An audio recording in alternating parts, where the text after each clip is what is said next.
Good evening to you, councillors, and welcome to this meeting of Sandwich Town Council on Monday the 29th of April 2024. Welcome to any additional members of the public or forces that are with us, other agencies. Thank you for being here. Okay then, I'd like to get on with item number 1, which is the Chair's opening remarks. And I have quite a few because we've done quite a lot of work actually this month. And first of all, I wanted to say thank you to the Guildhall staff and the councillors who attended the very successful annual town meeting. I received many compliments afterwards, which was a really nice thing, not just about me, about my wonderful council as well. And I think the town clerk added some really nice new initiatives, such as a visual presentation, PowerPoint there, and also the thank yous from the grant applications as well, which we haven't had before. So I think it was nice to break up the thing. And talking about break up as well, the Q&A session was the most civilised that I've seen in 17 years. So we must be getting something right, so which is really good news there. So. Also, I've just to reiterate, I can't remember who raised it now, but I sent a letter by the town clerk to Dover District Council, objecting about the decision about the fellowship walk, the fencing and the site, because that was requested. So that's gone off now. We'll await the return of that. Also, just to say that the town clerk has set all the dates now, which you'll see later in the agenda, for Mayor Making, Deputy Supper, and in particular Speaker's Day in October. So whether it's me or whether it's somebody else, I'd like everybody to try and support whoever's Mayor for the forthcoming year for those events, please. And then also I wanted to say a big thank you to, well done to whoever undertook the police drop last Thursday, I believe here at the Guildhall at the market. I know Councillor Tuke was then Councillor Black, I don't know, and Councillor Tomlins, and Councillor Mallet. So well done for that. Apologies that I couldn't attend myself, so obviously as a wage slave I couldn't be there, but thank you very much for keeping that contact with the public that we said we'd do there. So just a couple of last things. Also, I've been working, as Councillor Black knows, I've been working with South East Trains and Sandwich and Bloom.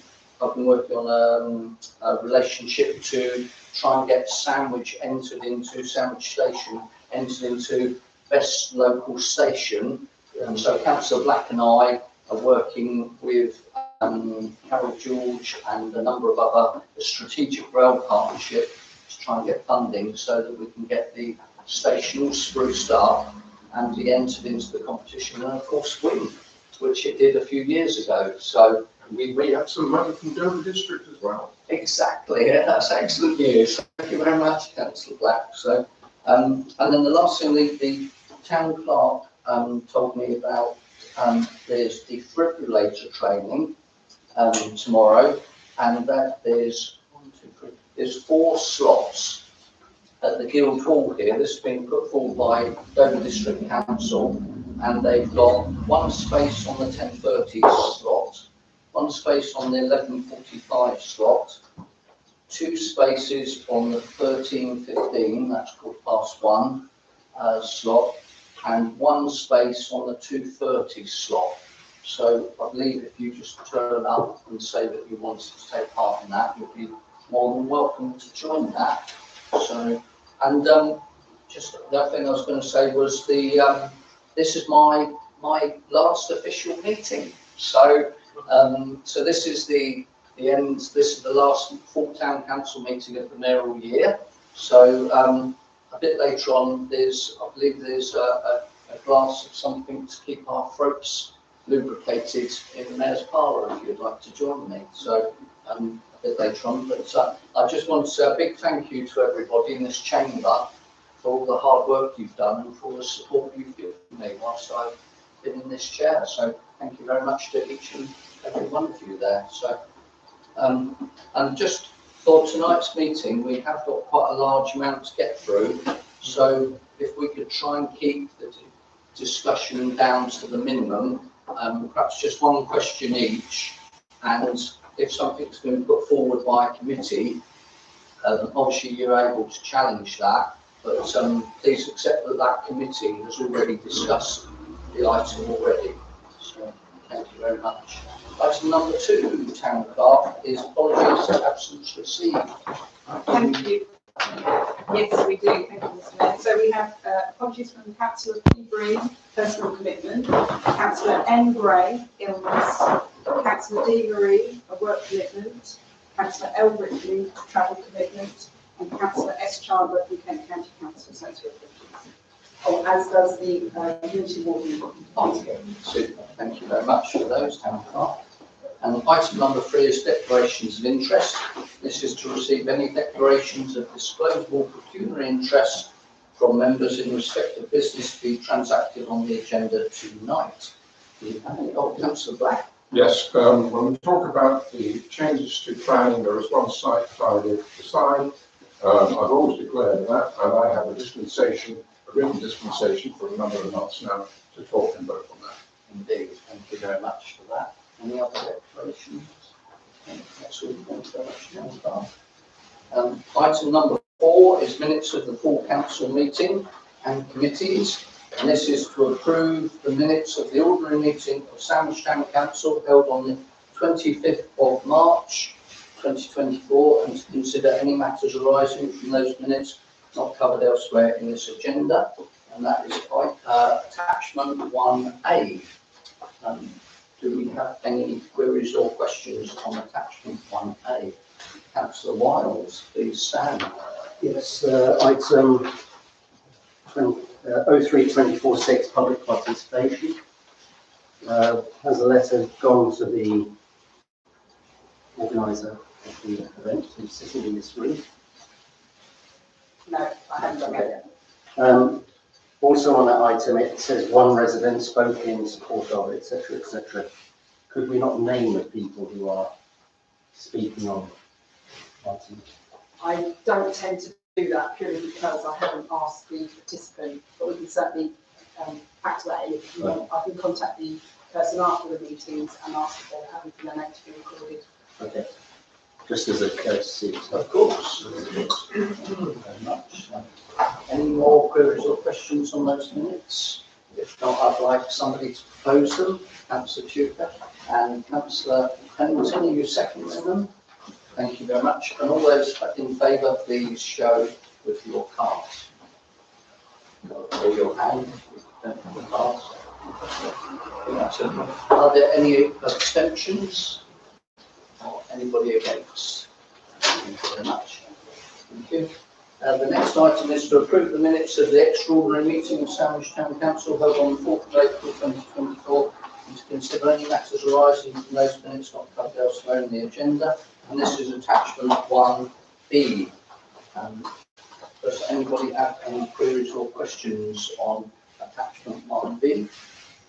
If not, I'd like somebody to propose those minutes, please.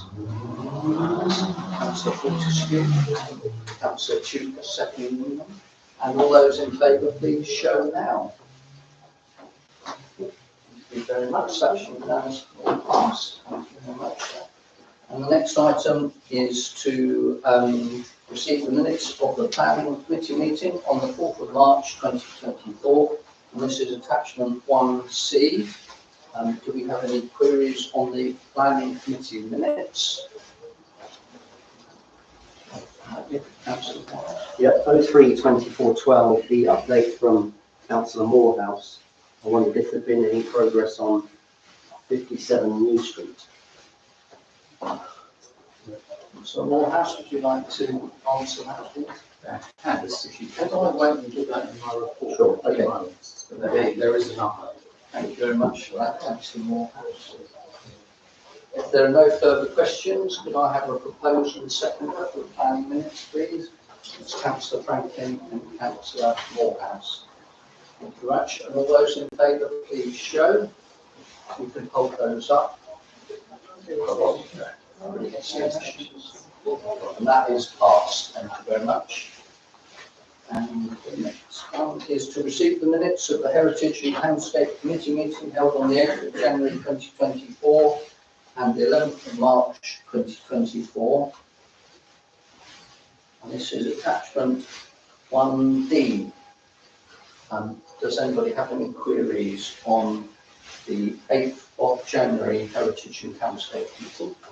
Okay, could I have a proposer? Councillor Black and Councillor Anderson. Thank you very much. All those in favour, please show. It's unanimous, thank you. That item has been passed. And then the minutes of the Heritage and Townscape meeting held on Monday, the 11th of March. Is there any queries or questions on that one? Councillor Black, please stand.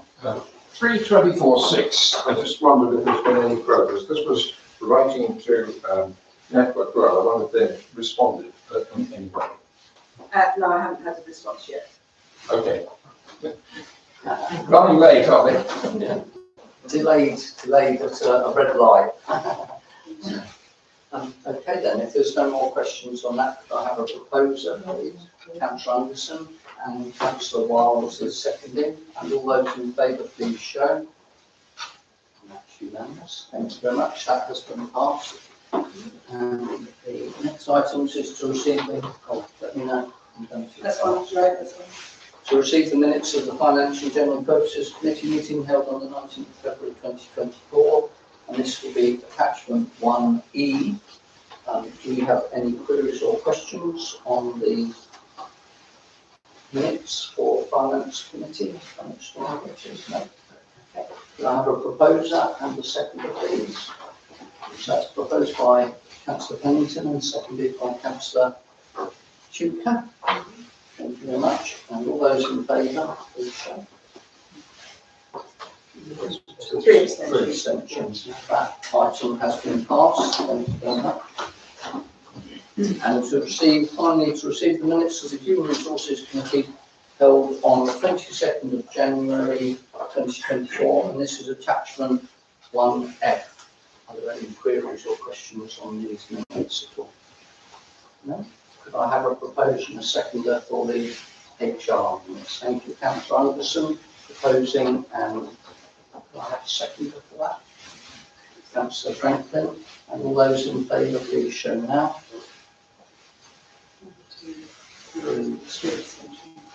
4 extensions. And that item is passed. Thank you very much. Item number 5 is the payment schedules, and 5A is to receive and note the payments for the end of March 2024 totaling £2,279.49. And item 5B is to receive and note the payments for mid-April totaling £181,332.40. Those payments which are not supported by a minute reference have been authorised by officers with delegated powers of expenditure. And item 5C is to receive and approve the schedule of payments for April totaling £17,418.08. And they are attachments 2A, 2B and 2C. Does anybody have any queries or questions? Councillor Tuka, please stand. Yes, on page 29, items 3 and 4 on the schedule relate to Fishergate. The items are logged as business rates, and if those are correctly logged, I just wanted to raise a question about whether we've checked whether we should be paying business rates, because I've just doing some searching around the internet, found that it's normally, if it's a listed building, which it is, you wouldn't pay business rates whilst it's unoccupied. I then went onto the DDC website, and it says listed buildings are exempt from business rates until they are occupied again. Yeah, I'll talk to you outside the meeting, and I'll talk to the RFO as well. Okay. Thank you very much for raising that point. That could save us a bit of money if that is pursued. Thank you very much. Did we have any other queries or questions on items 5A, 5B or 5C at all? If we do not, could I have a proposal proposer, Councillor Franklin, and the seconder, Councillor Morehouse, for those items. All those in favour of these items, please show them now. That's unanimous, thank you, that is passed. Very much. Item 5D is council to confirm nomination of 2 signatories to authorise the end of April payment schedules on Bankline. Item 5E is to the council to confirm nomination of 2 signatories to authorise mid-May 2024 payment schedules on Bankline. I'm happy to put myself forward on that. Is there anybody else that would like to put themselves forward? Councillor Franklin, Councillor. Can I see a show of agreement as to those names being put forward for the payment schedule, please? So this goes up to both. That's for Both. both Both. those. Okay, thank you. So that's for 5D and 5B. Thank you very much, that's been passed. Thank you very much. Item number 6, our favourite part, is where we invite the public in to tell us their trials and tribulations and their good parts and bad parts of living in this wonderful town. So a 20-minute session is set aside for members of the public to make representations at the meeting in respect of the business on the agenda and other matters if time permits. Individual representation should not exceed 5 minutes. Within notice of the desire to exercise the right to speak, together with the topic to be addressed, must be given to the town clerk prior to noon on the day of the meeting. Town clerk, do we have any public participants? Yes, we do, Mr. Mayor. Mr. Martin Dyson would like to approach you and address the council. Super. Mr. Dyson, would you like to come up here and address the council with your matter? You have 5 minutes. Are you okay with being on?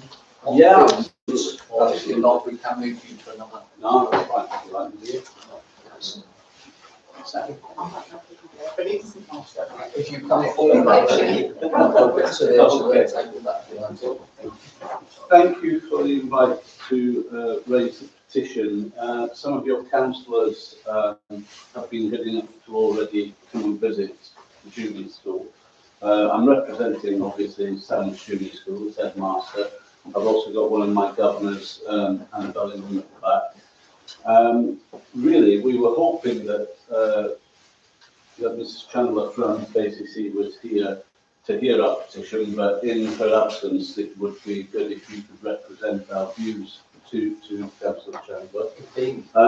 Really, it's a petition for help to re-establish funding from KCC potentially for a road crossing patrol officer outside the junior school on St Bart's Road. Our funding was removed in summer, really without telling us in advance that KCC were going to do the traffic survey. They arrived, although we're not sure when they arrived, to undertake a traffic survey outside the school and deemed it to be not dangerous enough to warrant funding, which absolutely shocked us to the core, since the traffic is horrendous out there, as you'll know from being local councillors. I would say from 8:30 in the morning to about 9 o'clock when the children arrived at school, and also at the end of the day from 3:20 to 3:30 up till about 3:45 when the children have actively left the school with their parents. Really, from a safeguarding point of view, we are very, very concerned that that funding has been removed. We're at a point where we ourselves may have no other option but to use our own budget to employ a road crossing patrol officer, because the situation is so dangerous. We haven't had an accident yet. I myself and at least 2 members of staff are out there every single morning to try to keep calm, but we are not authorised to cross children because we don't have the KCC training. So even in the absence of KCC providing the funding, if we were to find somebody, they still have to undergo the KCC training, use their equipment, be monitored by KCC, which seems highly unfair in the absence of funding. As I said, we think it's an accident waiting to happen when children are traversing that road. As an outstanding school, which we've been deemed to be outstanding twice in a row by Ofsted. We obviously feel that we attract people to the area with that position.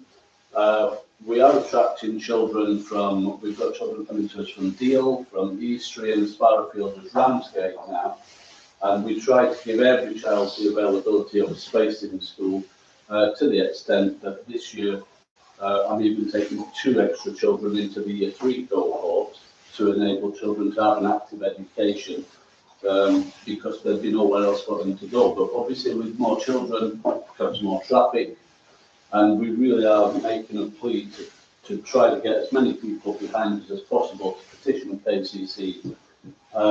They've said they will come and reassess on the 14th of May, which David Weller, who's in charge of the Road Crossing Control Department at KCC, has said he will come out. What time he comes out, I'm not sure. I'm hoping it's early in the morning, so that he can see everything in full action. But as your councillors saw, and you're probably perfectly aware, we've got buses going in 2 directions. We've got heavy goods vehicles coming down there. We've got people trying to do 3-point turns down there, amongst all the traffic that's already arriving. And obviously the children come from the other side of the road to us, because a lot of the built-up area in Sandwich is on the other side of the road to the school, so they have to make their way across. So really we're looking for the re-establishment of funding or some inroads into other traffic control measures that may help us with this major problem.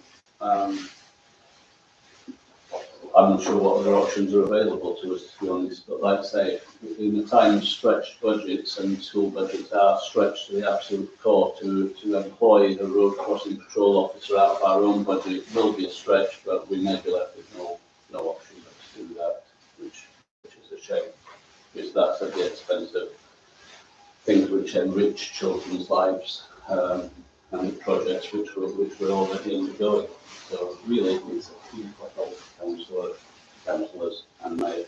But thank you for your time. Thank you very much. Would you remain if we had some Yeah, questions? absolutely. Would that be Yeah. okay with you, Mr. Dyson? Yeah. So I think Councillor Anderson's hand went up first.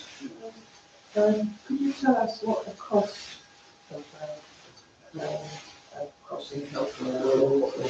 I'm presuming it's a morning and an afternoon. Yeah, it's difficult to employ. Obviously, it's getting somebody there. I would rough estimate. We're talking probably about £4,500 a year on rough estimate. Sorry, I'll beg pardon, Councillor Wild. Yeah, I mean, it seems extraordinary to me that Sandwich only has 2 zebra crossings for a town of this size. I know it wouldn't be as good as a lollipop person, but a zebra crossing there. A zebra crossing would be an absolute boon, but obviously there's the positioning of where it would go on St. Bart's Road. But any zebra crossing that would enable a crossing point to be safely traversed would be, second best to a patrol officer. Would be amazing. I know we've had a discussion about the HIT process, but is that something that could be fed into that? It can, but there's no funding for the HIT at the moment. So, Councillor Pennington was next. Yes, I just wanted to ask if there are possibility of parents supporting some sort of scheme, Absolutely. or if there are other funding sources. I've got my deputy head teacher and my governor's looking into funding sources at the moment. We are quite good at tracking down funding sources. We're looking at possible, there's a funding source called Jam Busters, which do promote a walk to school scheme, which obviously that may have some support. I'm not sure how far they go in supporting the employment of road crossing patrol officers.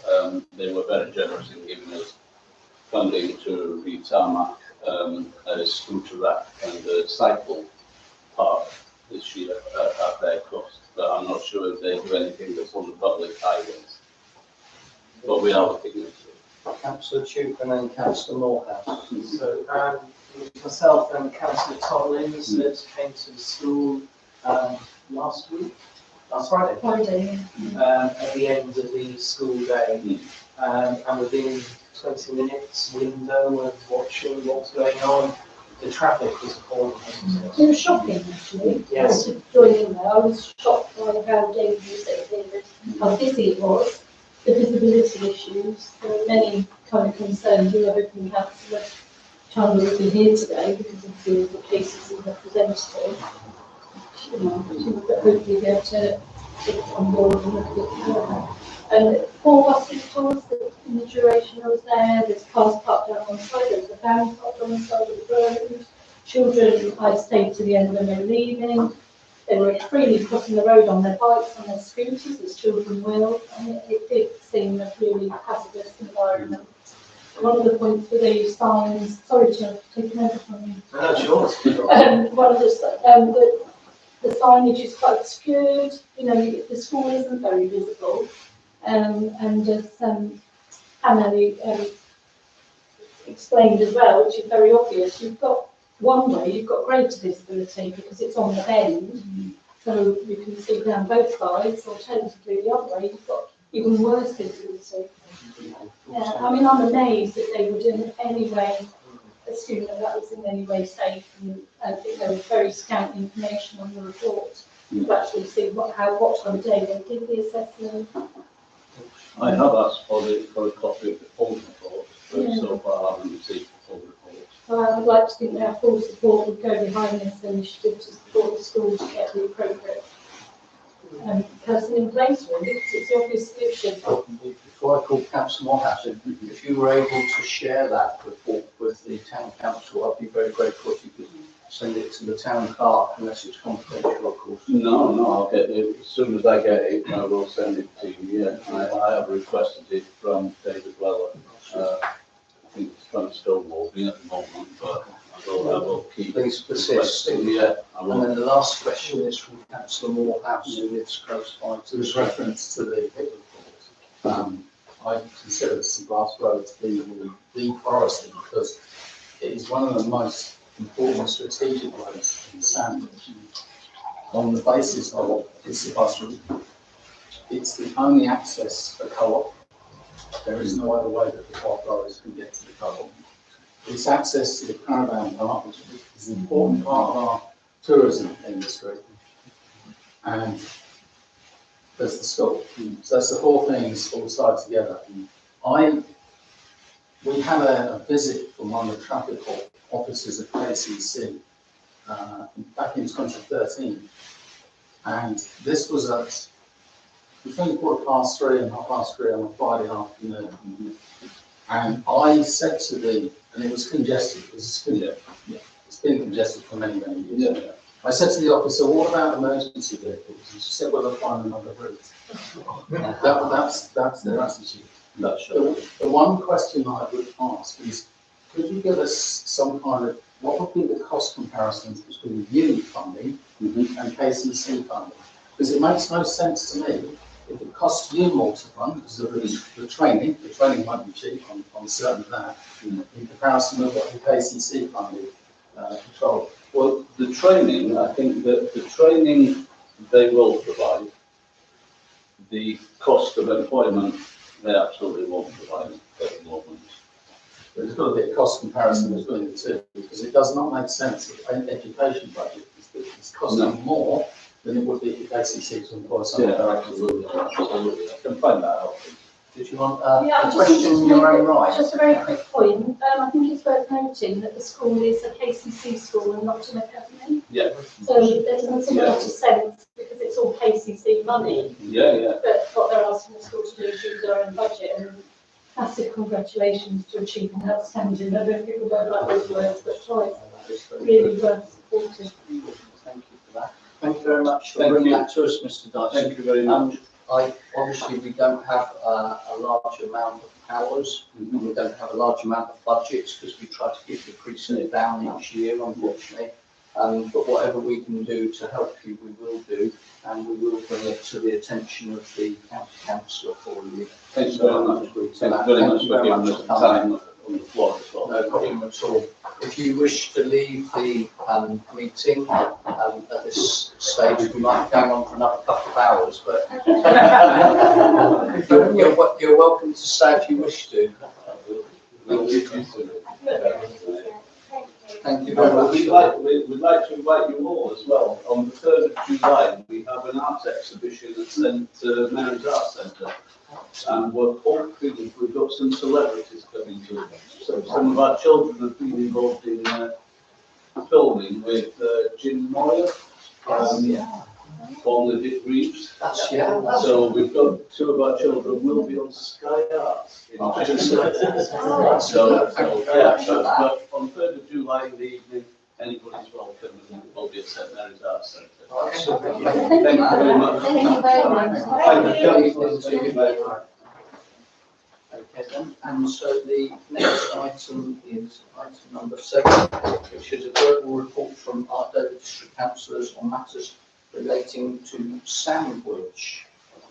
So Councillor Morehouse, would you please stand and address the council? Yeah, thank you, Mr. Mayor. You have 5 minutes beginning.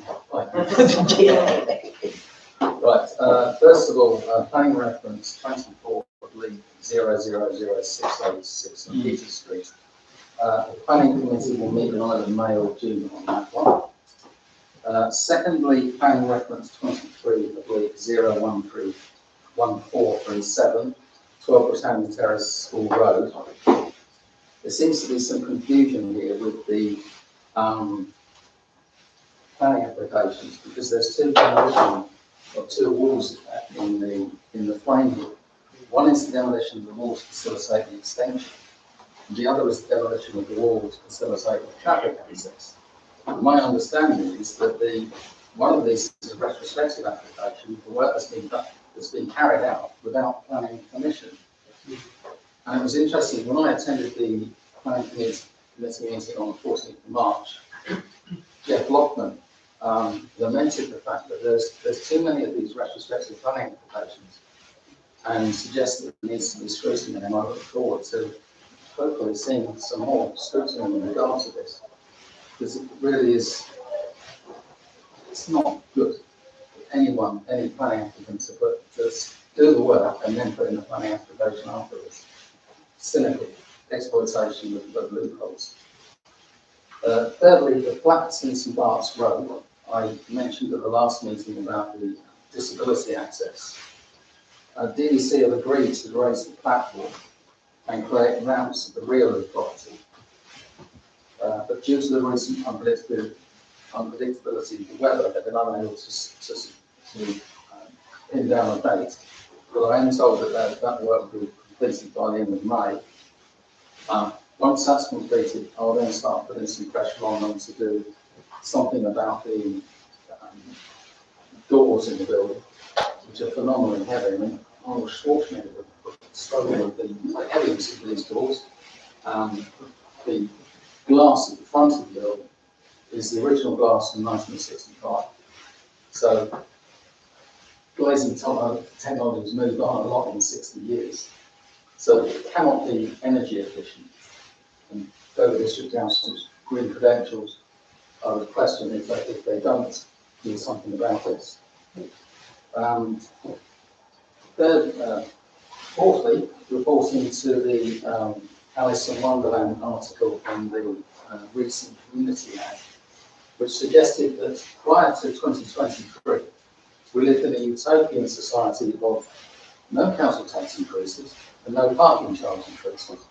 So I've used a handful of copies of what the record is over the last 16 or so years. And finally is 57 New Street. So I received a telephone call from the new senior planning enforcement officer. His name is Gary Boots with an E, and he suggested to me that he's quite concerned about the lack of energy focus towards this from the previous senior planning enforcement officer, who you, Mr. Mayor, will know very well in your struggles with the building, Mr. McKeown. Mr. McEwen has now left the district council. Retired, I guess. And the new Gary Boots is very keen to push on this. I do notice that he did tell me that the planning application that was submitted last year was a red herring. I believe, my cynical side of me thinks that the terrace fencing that's been erected in front of the building is another bit of window dressing by the owners. But Gary Boots has confirmed that he will update me mid-May after he's had another meeting with the owners. So perhaps there might be some progress. I will invite him to attend the next planning committee meeting. That's opportunity if you could do that. And then just to finish, I have actually, he's not that new actually, because I've worked with Mr. Boots actually several years ago. He may have been newly promoted. I think he's newly promoted, he used to be a planning officer, but he does actually get things done. So if he's in place, then we've got hopefully some optimism is on the horizon there. So, I think it was Councillor Wells first. Councillor Wells first. I mean, that's encouraging news that we have a new room, if you like, at planning. We've repeatedly been asking for a senior officer to come to the planning committee or to this council to talk about planning enforcement and cases like Britannia Terrace. The only way that you'll stop that is by levying fines on offenders. Soon stop it. But it's not happening, so it's a planning free-for-all at the moment. We need action, so it's good to hear. Councillor Anderson, please. I just wanted to congratulate Councillor Warhouse on getting things done. And in particular, the ramp at the flats in St. Bart's Road. I've been involved a tiny bit with that, but I really think that's excellent. And I hope you get the club at last with it. Yes. Thank you very much for your update, Councillor Morris. That's very useful. Thank you. Item number 8 is verbal report from our Kent County Council on matters arising from Sandwich. Did we have a written report as she's got her apologies? No, I've asked her to do that, so that's actually quite useful. 50,000 a year. That's item number 9 is, I'm sorry, there's apologies from the Kent County Council. There's no written report again, so I'm afraid we can't actually update you on issues to do with Kent, so I apologise for the poor service.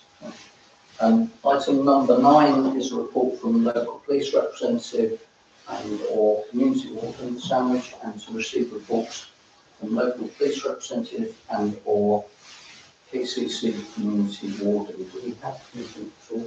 We don't have any people in the community wardens, you confirmed last week. The local PC did share updates with everybody today, so I have shared that around the councillors. There is a copy here on the table for stewards set up, and I can share that on Facebook and on our website as well. Indeed, in case anybody hasn't seen it. Councillor Blackton. Yeah, just to say that the local constable has said that she'd like to come back next month on the 23rd to the forecourt if possible to amend the preventative stuff, but then she gets her colleague who does work, Ash, to attend, and I think I'm very useful as well. So, but she's doing her very best, but she's got court-home duties. Indeed, of course, and obviously just to put things in perspective, the police constable would tell me that she is, she works shifts, so she could be on nights or days or what have you like that, and of course she doesn't live locally, so she'd have to travel there in her own time, so obviously she's quite readily excused there. And item number 10 is a roundup, is the updates from councillors, to receive and note further updates from councillors on meetings that they have attended as nominated representatives on the council. And I can start things off by just saying on Saturday I met some people who are to do with the Peace Memorial and to do with also to do with Ronsa. to do with the Veteran Society in Monza, with whom we're twinned, and the Mayoress and myself are making arrangements to travel to Monza in September to actually try and regenerate and re-establish the Monza Twinning Society that has dropped by the wayside. So, and then on Sunday we had the privilege of being guests of the Mayor and Mayoress of Faversham, who were celebrating their 50 years as a town council, a bit like ourselves. In 1974, they went across from boroughs to town council, and it was nice to meet the other councillors and dignitaries there and express how wonderful Sandwich is, and buy the flag for Sandwich. So, and then the last one, which the Mayoress probably won't want to remember, is last Sunday we attended the St George's Parade for the local Scouts, Guides, Wainsboroughs, and don't forget the squirrels, I was told. So I'm not sure what squirrels are, but they were there in a present. So, but that was an icy cold 5 degrees on the seafront. So, but that was for the whole district. So when Sandwich came parading by, we did the yahoos and the well dones to the Sandwich Scouts. So, Councillor Morehouse, I just wanted to ask you a question, Mr. Mayor, about Indeed. Monza. When did Monza cease to exist as well? It's actually 2012, Oh, gosh, yeah, I think that was, yeah, was it 2011? Well, it was, yeah, 2012, I believe. So to give you some words of encouragement, the Twinning Association of Montclair was closed 25 years, and we've got that back up and running strong. Excellently for now for 15 years. Oh, thank you for that. I will do my best on that. There's no pressure. Thank you. No. Councillor Tuke, did you have a question? Yeah, I was moving on to what council. Oh, yes, sorry, beg your pardon. Yes, this is an update from councillors. Yeah, so I just got one update. I'm continuing to engage with the Early Help and Preventative Services team on how we might see a greater presence of the KCC fund activities and services are provided by the Dover, Deal and Sandwich Children's Centres. What we had was we had a return of the first event in over 3 years in Sandwich over the Easter period. It was a spring craft event, which was at the Jubilee Centre. I followed that up with the organisers and they said it went really well. There was a great mix of families there, and over 50% were local families, so that was really good news. Very complimentary about David's in terms of his support. So could be about that back, we're really happy about that. The question is about what happens next. They have made an offer of early learning equipment, play type equipment, so they're happy to loan on a long-term basis to the Jubilee Centre. The issue might be about storage, so that's being investigated. We're also recruiting a community outreach worker at the moment. Once that person's appointed, then one of their responsibilities will be about engaging with the communities across the Dover area, looking at how they can engage on a regular basis. So there might be some more interactions, but the key thing is it's a family hub model at the moment, so that really means the outreach to places like Sandwich are very limited. Thank you very much for that. That's very interesting. Really, that's really pleasing to hear about that, and to hear that things are moving forward on that. So that's really good. It'd be lovely to get those children's services back into the town where they belong. Councillor Franklin, please. Yeah, thank you, Mr. Mayor. They're sort of informal meetings at the White Mill because we've been so busy, but I can say they have prepared that worm drive in here, and there is an open weekend down the mill. It's 11th to 12th May, so I hope all the councillors over that weekend do go down there and support them because it's so important and it's such a fantastic building to see the amount of work they're doing.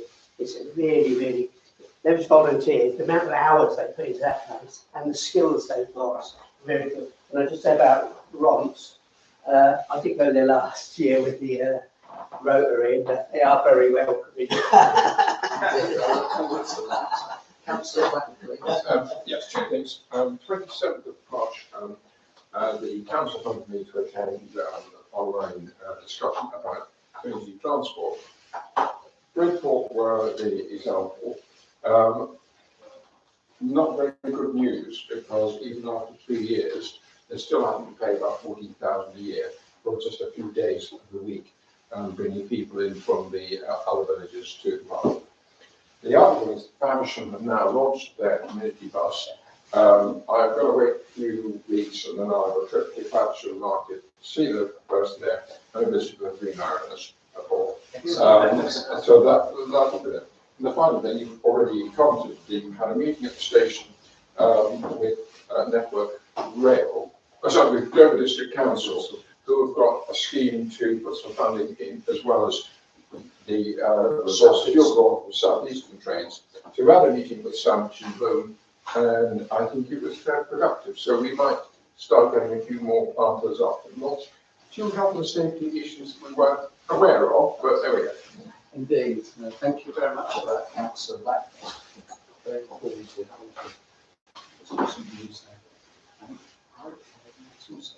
Item number 11 is financial information, and this is attachment number 3.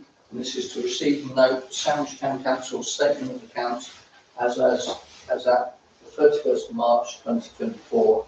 This is the income and expenditure budget. Do we have any queries or questions on this? If not, I'd like a proposer and a seconder, please. So Councillor Tuker, and a seconder from Councillor Morehouse. And all those in favour, please show. That's unanimous, that's been passed. Thank you very much. And item number 12 is consultations. And this is the town clerk is to share the details for 2 consultation opportunities and invite comments and feedback from members. Revised validation and guidance requirements for planning applications determined by KCC. The deadline for this one is the 3rd of May, so this is quite soon. I believe that's the end of this week, Friday. And the second one is Dover District's local plan reviews or modifications to local plan. Deadline for comments is the 24th of May 2024. Decision is required on that, and these are attachments 4 and 5. Town Clerk, do you want to address the council on these? Or? There isn't really anything more to add other than the reports. Hopefully, I did try to put enough information in there, but not too much. So I didn't print out all the details, but I did put it in the pack as attachments. And there was a link as well to the local plan page. Hopefully, members have had enough time to research and have a look at that. Thank you very much for that. Councillor Tuker. So I was going to suggest, so very quickly, the KCC consultation, I don't see that there is a direct impact on salaries and location. There might be some marginal stuff around Richborough and refuse. So somebody else might come up with a proposal around that one. But the DDC local plan, what I was going to propose was, because this is about the modifications to the plan, and the people that have been directly involved in it for different reasons are Councillor Wiles and Councillor Black. What I was going to propose that it's delegated to the next planning committee meeting, which is on the 13th of May, which gives enough time for us around here, rather than trying to debate the modifications there, which are very technical. You can comment into the planning committee to the chair, or we can actually go to the planning committee meeting, and then it can brigade. Certainly Councillor Wiles represented the council at the planning events. I watched a few online myself, so I think he's probably the most in the game in terms of this. So that's what I would propose, rather than spending 20 minutes, half an hour talking about a lot of detail that others have got better knowledge. And that's just on that matter though. So would be saying that the planning committee would be making the decision. Yes, that was what I proposed. Delegate it down to the planning committee, but everyone has the opportunity to provide comments in if they feel necessary. But it is only about modifications. I know. But they're all in isolation. And if you just pick up on modifications, it's very difficult to understand the context. Whereas Councillor Wiles, I would argue, does know the context, and Councillor Black would have input as well. Councillor Black. Well, I talked about DDC very briefly, and then there's a couple of things in KCC. I think what we go to the planning committee, that's fine. But I think there's about 3 critical issues.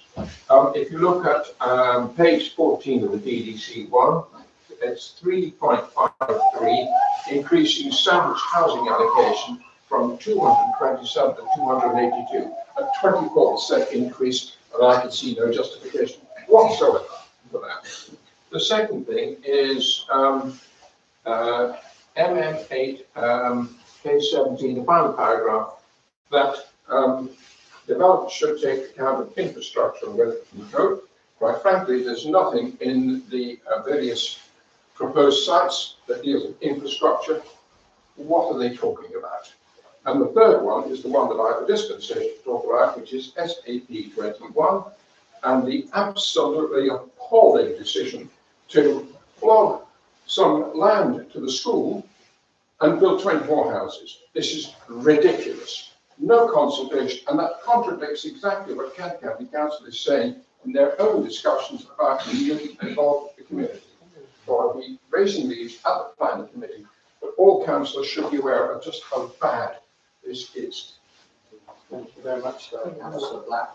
So we've got those items noted, Councillor Black, so they can be raised at the planning. So we have a proposal on the floor, councillors, for the DDC one to actually go to the planning committee and be discussed there and the decision made, but we would have to give them delegated authority.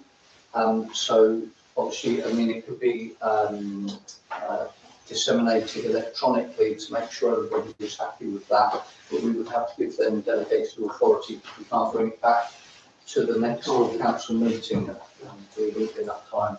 So we have a seconder for it, such Councillor Moorhouse. And all those in favour of it going to planning, please show. It's unanimous there. Thank you very much on that one. And then with the KCC one, I don't know if there is any further issues with KCC. Councillor Black? Yes, it's the second paper is one that's far more important, because that's what KCC wants to do in areas that they have responsibility for, and that includes education. And there's quite a few flaws there. If you look at page 184, paragraph 5.5, then you can take account of agricultural land, good quality land. There doesn't seem to be any discussion of that. And then secondly, 12.1 on page 199, which is about community engagement when they start proposing change to schools and having a clear status of what the need is for additional facilities in the schools. At the moment, we can see nothing. So with the items to do with Kent County Council, how would the council like to take these issues forward? Is there a proposal as to taking the report forward?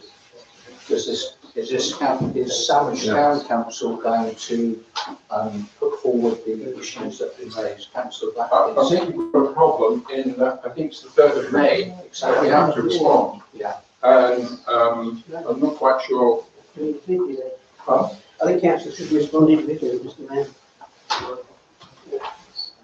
Are they asking for a group response from the council? So members, it is a consultation open to the public, so you can respond if you wanted to independently. Because I just wanted to the council to ask if the council wants to do a response from the STC. Well, no, I don't think so. So we have a proposal for councillors to respond individually. Would anybody like to second that at all? So Councillor Pennington, and all those in favour? Thank you very much for bringing those items to our notice, Councillor Black.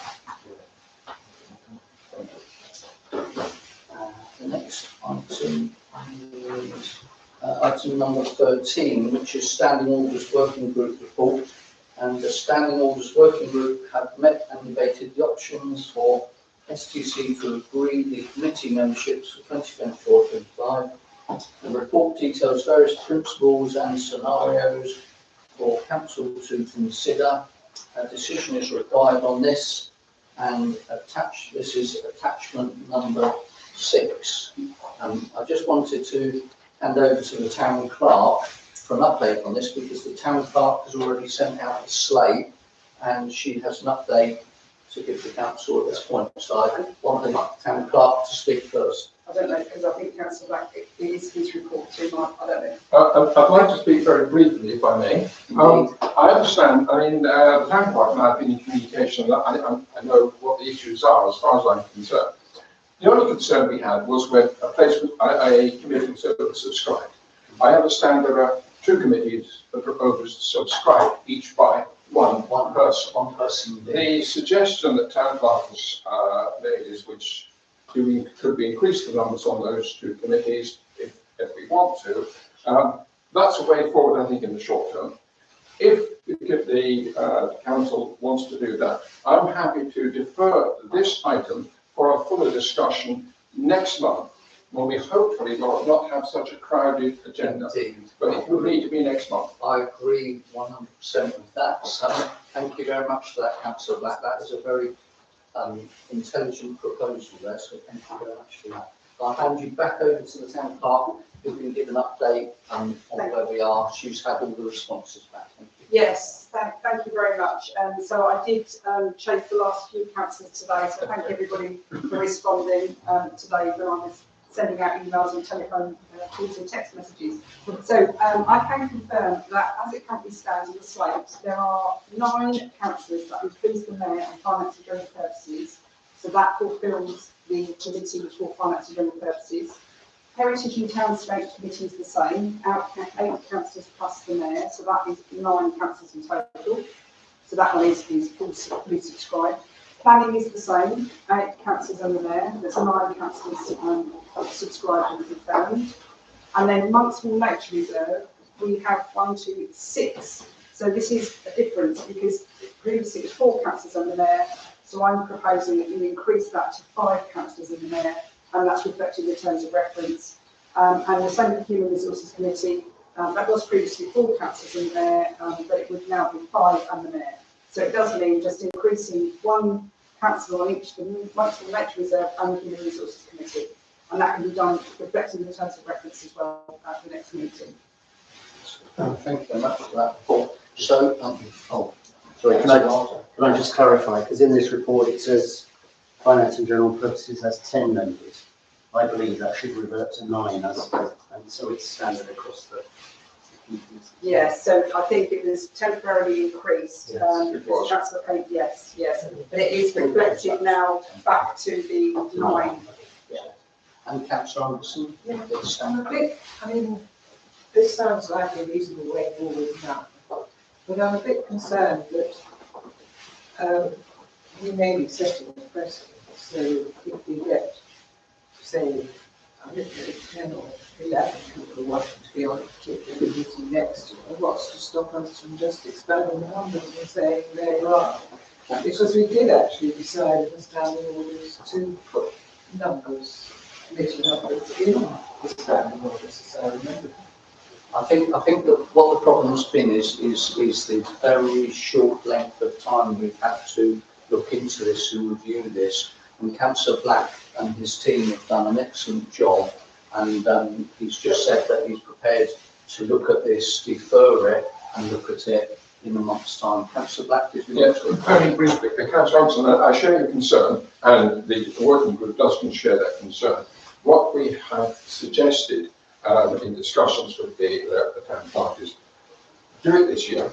It should not be a precedent, and the reason we want to have the discussion next week is so that we can set things very clearly in reinforced concrete, so we don't get into that situation again. But we have sufficient time, because obviously it is a complicated issue. But I would hope that we are able to do that.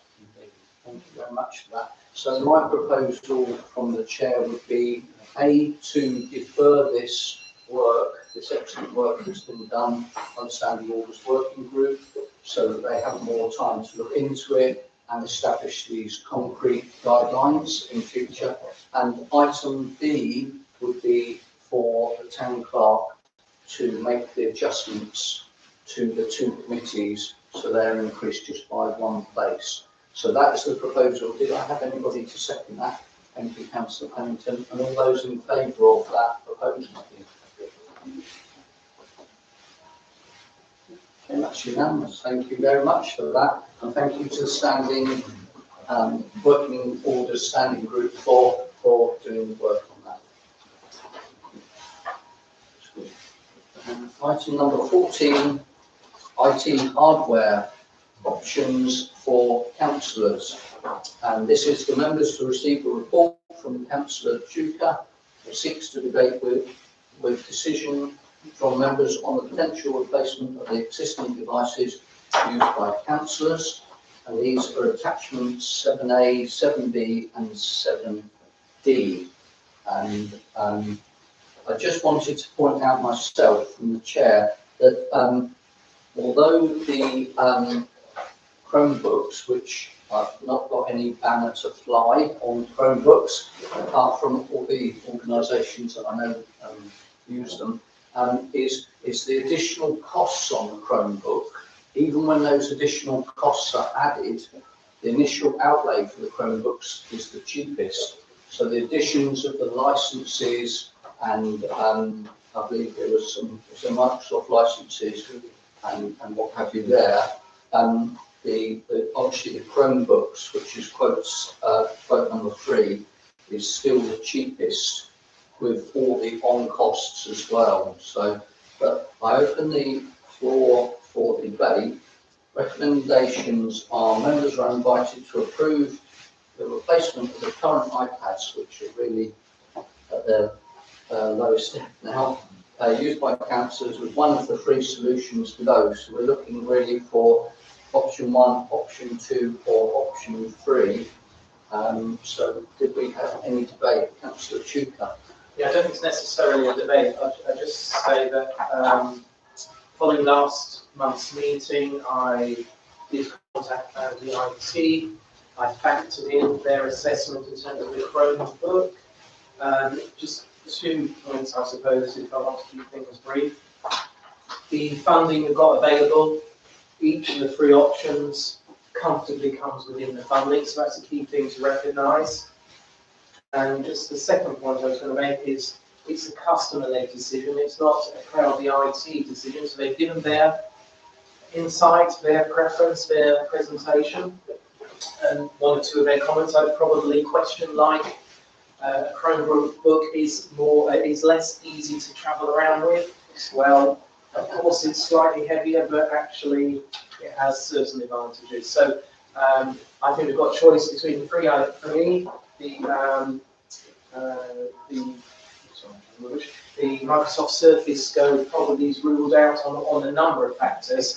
So I think it's a simple choice between an iPad versus a more traditional laptop-looking device. Yeah. And can I just add, before I go on to any other comments, is I did a little check on things, and you've got, from my point of view, being a more mature gentleman, Apple iPads have got a 10.2-inch monitor or screen. Surface Pros have got a 10.5-inch screen, and Chromebooks have got a 14-inch screen. So from my point of view, when I'm looking at an Excel spreadsheet, I want as much screen as possible so I can actually see what I'm doing. So that's my personal preference, obviously. And we had some hands up. So Councillor Wiles? Councillor Anderson. Well, I just want to put in a word for Apple. I've used Apple since they started, and I find them so easy, actually.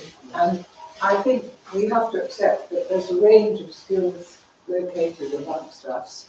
Some of us are clearly very technologically aware and adept, and others not so. And I think Apple is built for each. and that's why I like it. Councillor Wiles, please. I agree with that. I've got 5 or 6 Apple devices, but when we did the training, is it Ryan, the trainer? That's right. He said we could use our own devices for access with 2-factor authentication in the way. So I see here that probably half the councillors here are using their own devices. So do we need to buy 16, or can you cut that number? No, I don't like mine. That's, What did you tell you?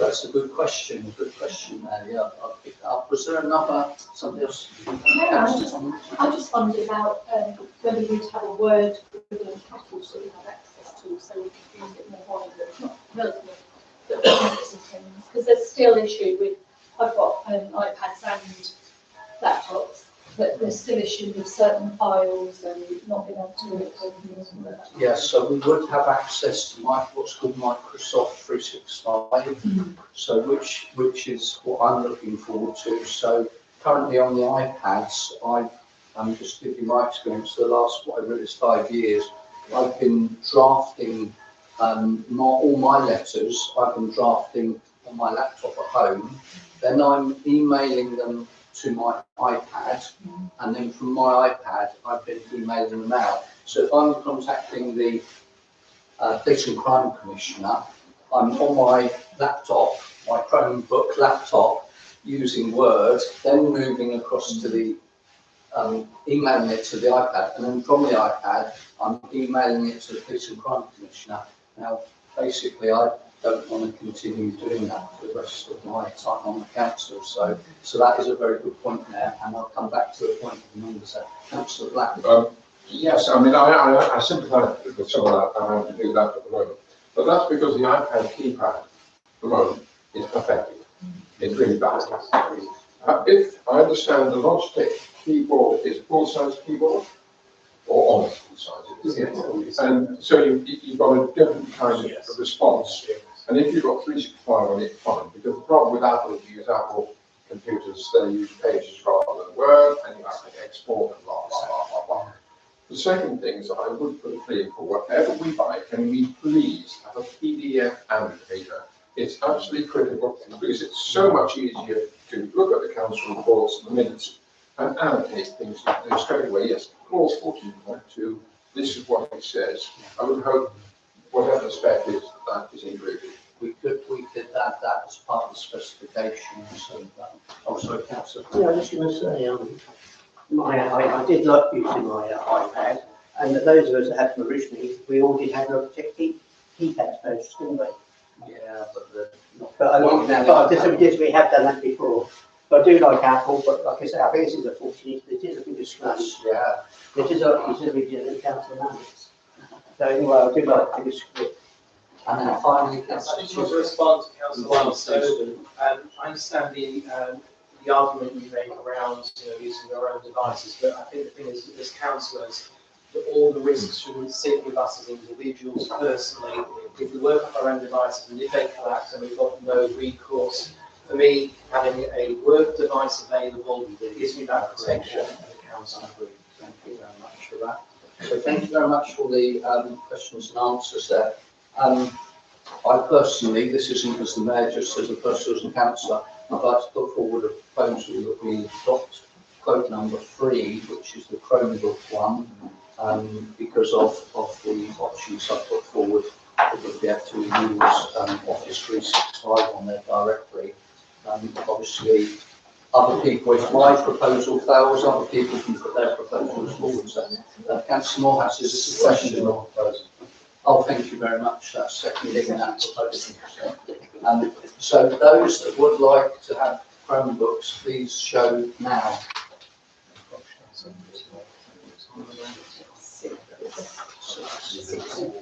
And those abstaining, please show now. And those against, please show now. Quick, William, get yours. That's 3. That's carried 16. Okay, so that's carried.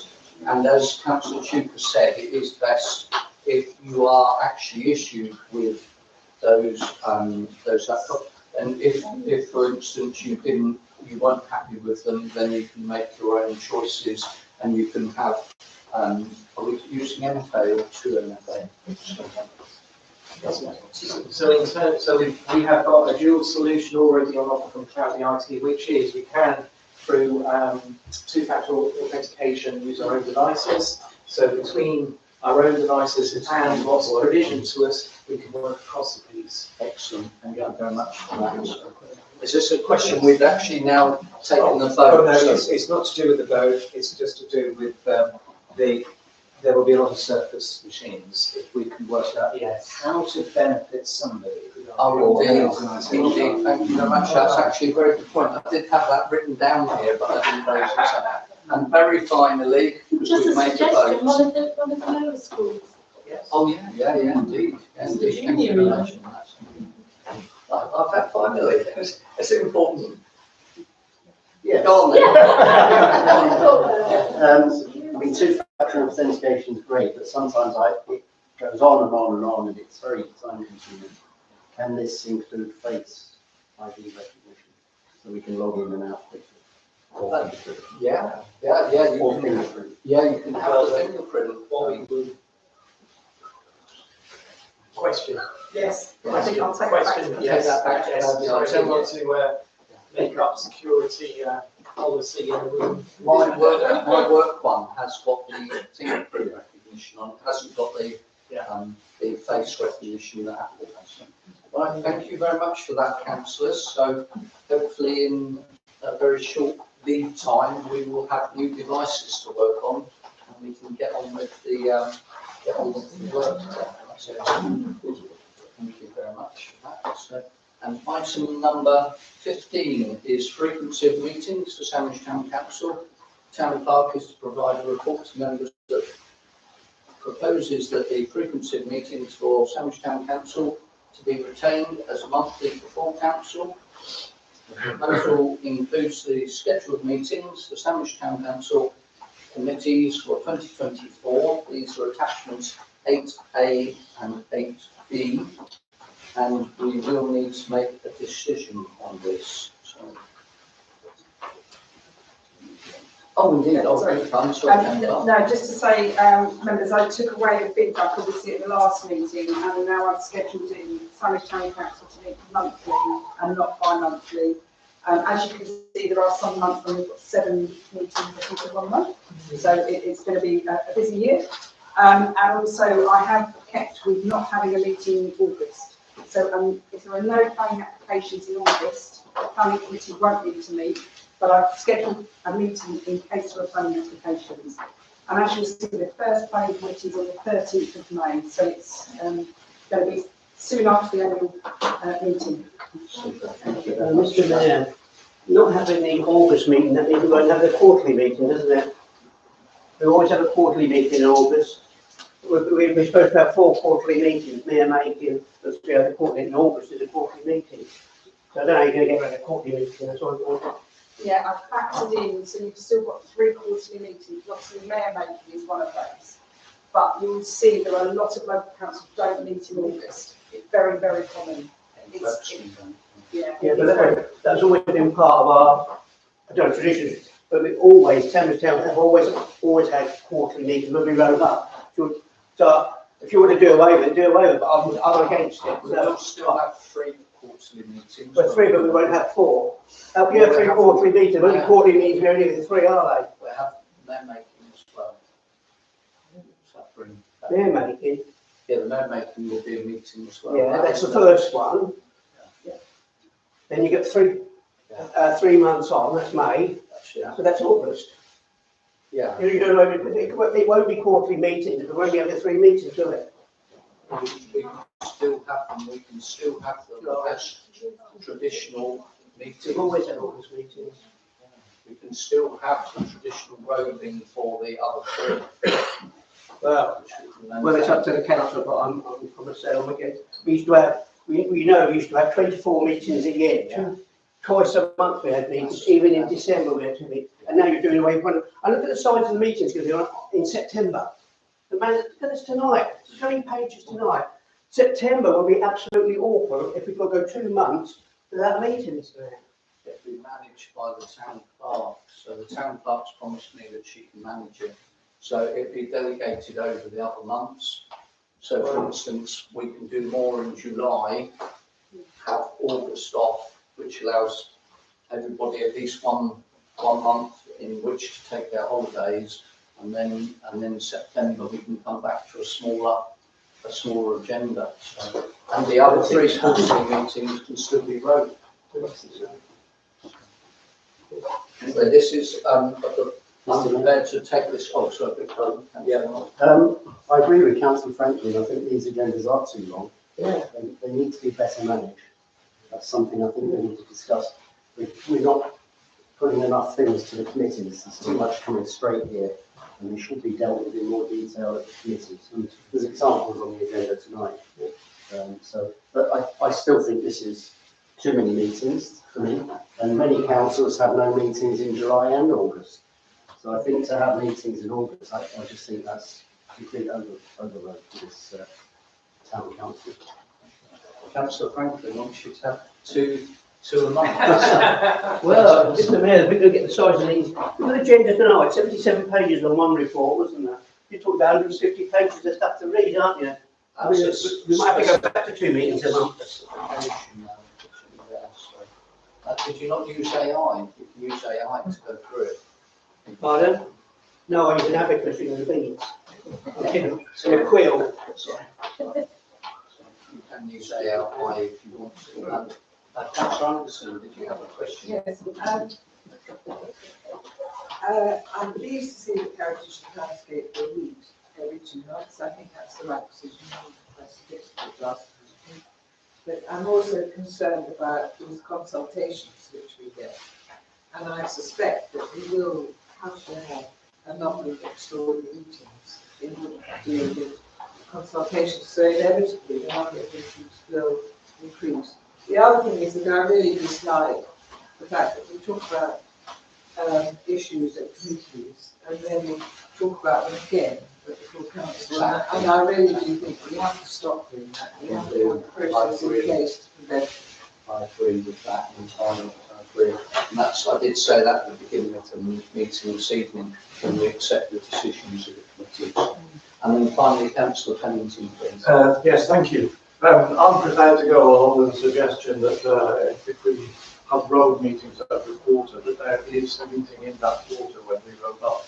But I'm in favour of not meeting in August. Thank you very much for that. So I'm prepared to put this proposal forward on behalf of the town clerk. Can I just say that if within 6 months we can throw this decision over and change back. So let's at least give it 6 months trial and see how it works. That'll take us through the August period then, and then if it doesn't work, Councillor Franklin, then either you or I can come back to this council and ask for it to be changed back. Yeah, we just have to see the size of the September agenda, won't we? I mean, last year was massive, and this year I think it's going to be big with all the work that's going on with the iPads and everything else. Everything's going on at the moment. Yeah, exactly, and as I say, in September, so in 6 months, if it doesn't work out, then we can come back to the table and revert things back to how they are currently. So I'll put forward the proposal on behalf of the town clerk. She's not allowed to. Do I have a seconder? Councillor Wiles, all those in favour of the proposal by the town clerk? And any abstaining? And any against? Yes, that has been passed. So, and then item number 16 is markets on the Liverpool Forecourt Square update, and this is members to receive a report from Councillor Chuka on proposal to consider reintroducing a Saturday market on the Guildhall Forecourt Square and to debate the purchase of additional gazebos to meet increased demand for market stalls. This is attachment number 9 and a decision is required on this. I just wanted to also add, can I give my personal thanks to Councillor Chuka for both the IT hardware report and his work with Cloudy IT, and also this one to do the markets. The markets wouldn't be where they are if it wasn't for Councillor Chuka and of course the town clerk. So thank you for all the effort you put in on those. So as I say, this is attachment number 9, and hopefully you've read the proposal in front of you. and this is on a temporary period. So the recommendations are members are asked to approve the reintroduction of the Saturday market, as we had before, on the Guildhall forecourt from the 8th of June, starting on the 8th of June 24 and finishing on the 28th of September 2024. And this is to accept the key elements of this proposal outlined in Councillor Tuker's report.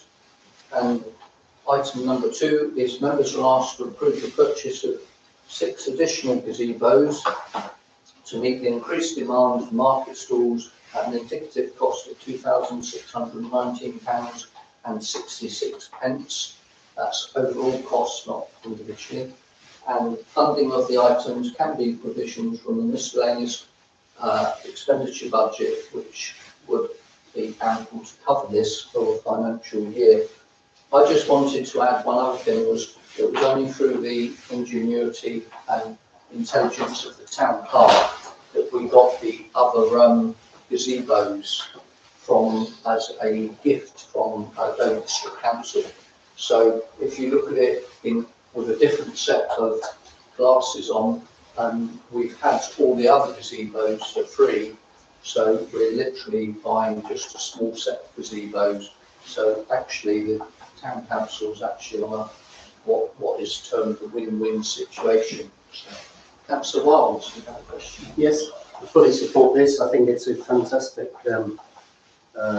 proposal. We'll bring the forecourt to life on a Saturday when it's often a bit. I think my only query is whether this market really is attracting a different clientele. It's about tourism and visitors to the town. It's not like the Thursday market, which kicks off very early. So I wonder if the hours should be better being, say, from 10 till 4, when visitors are, that's the core time when tourists are in the town, rather than 9 till 2, I think. I believe Councillor Tuker can answer your question. Yes, so just direct response to that, also a request. I have consulted with the stallholder who's going to be helping us deliver this. Those hours were reflected because we discussed it at the finance general purposes and was modified, Councillor Wiles. So 9 till 2 has been, from their experience, they're the hours that they suggest we should focus on. Is 5-hour duration rather than 6 hours. So that's why it's arrived at 9 till 2. So that was the first thing. But secondly, the request or plea is we've got 5 weeks, if it gets agreed tonight, to get this show up and running. I'd like at least one councillor or one councillor to work with me on this, because I want it to be a success. There are things that need to be done, and I just want somebody with enthusiasm and energy to work alongside me to make this work. Because, as you say, it's getting the right stalls. It's also taking account of the shops around the town. So there's a few things to work through alongside advertising and some other options we've come up as ideas. And the delivery of the Thursday market is very much down to the town clerk. It's very much down to the caretaker, Simon. It's very much down to the stallholders themselves. It's been a collective effort. Some of the new stallholders have come from the stallholders themselves. So let's celebrate the round whole rather than an individual. Sure, indeed. And of course, the thing we must not be missing, of course, is that having an additional secondary market brings more income into the council and makes more use of the Guildhall forecourt. So that's why I used the term win-win. That's the black. Yeah, first one is a pedantic question. Second one is not. Are you sure you want to use BACS? Because BACS is an extremely expensive method. Surely you mean online banking. There's a world of difference between BACS, which you do for big exchanges, and online banking. I'll get an answer for you in a second. Yeah. I did mean payment online. Thank you. I thought you did. Sorry, that's a fair. Second bit is that I see that the town clerk is going to decide what things will be sold. It does seem slightly unusual, because I envisioned of you patrolling the market. Can I understand what the reason is for that? I appreciate it's a delicate balance, but I was a little bit surprised at that. Be useful to understand that. Thank you. Yes, so I'm obviously approached by stallholders and I deal with the inquiries, I feel the inquiries come through. So I'm always mindful of is if we've got an existing stallholder, we don't really want someone else to come along and sell exactly the same. So there is scope for people doing similar, but what we don't want is a repetition because it is a small market and obviously we want everyone to thrive and make sure that they make a living. And there's a second point to add to that is taking account of the shops around us. So for example, the meat store on Thursday is really successful. Very successful. Very successful. But I personally, hopefully with town council agreement, wouldn't be arguing for another meat store on Saturday because we've got butchers and we do not want to lose butchers are brilliant for the town to have one. So there's that. And I just need to put my hands up. The actual first week it would start, whilst the period is set, I can defend that, it wouldn't start till the 15th of June because it is the weekend on the Friday, it is, yeah, thank you for that. So it would start the 15th. And that, it does in the details say the 15th. Thank you very much. So the proposal, Councillor Anderson. One more comment just in support of this proposal, and that is that I think these gazebos, if you can't use them for the market, do have alternative use. Indeed, they And do. one of them might be a pop-up tourist information, Indeed, that's sort of kiosk or whatever, on the quay, on the forecourt, or whatever, and that's great. And I think they are flexible enough. Thank you. So the proposal is to go forward with recommendations 1 and 2. So that's the reintroduction of the Saturday market for a limited period throughout the summer. And the second one is to the purchase of 6 additional gazebos. Do I have a seconder for that? Councillor Morehouse. And all those in favour, please show. And that's unanimous. Thank you. So that's passed. And item number 17, this is tables and chairs licence request. And the council has received a request for tables and chairs licence from Shepherd Neame the Brewers on behalf of the Market Inn Public House. Members are to consider the request and terms of the proposed licence. This is attachments 10A and 10B.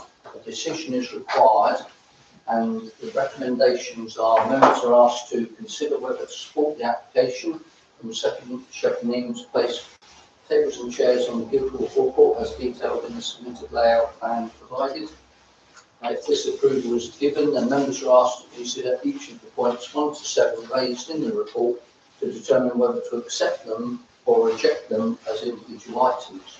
I'll lead off on this in that myself and my poor memory, can't remember who, but a number of councillors, including the town clerk, met with a representative from Shepherd Neame and we discussed this application, this licence application for tables and chairs, and obviously Shepherd Neame had preferences as to what they wanted, but Councillor Tuker, myself and Councillor Wiles explained about that there would not be any ability to have it whilst there was any events on the forecourt, and also not whilst there was any markets being on the forecourt as well. So, so as I say, we negotiated with Shepherd Neame, and there was an understanding of the fees that this council have already set. I believe that's £100 per cover. And I think this could be very beneficial because Shepherd Neame are a reputable organisation. So we'll be dealing with somebody. The first question I asked about was their public liability insurance, and the gentleman produced it at the meeting. So it shows you the type of people that we're dealing with very efficiently. Councillor Anderson first. Yes, in fact, it's something about public liability about which I know nothing but worry about. Because when I looked at this risk assessment, I thought, my goodness, I really don't want to be a member of staff employed by the marketing because it does look extremely risky. Crossing it.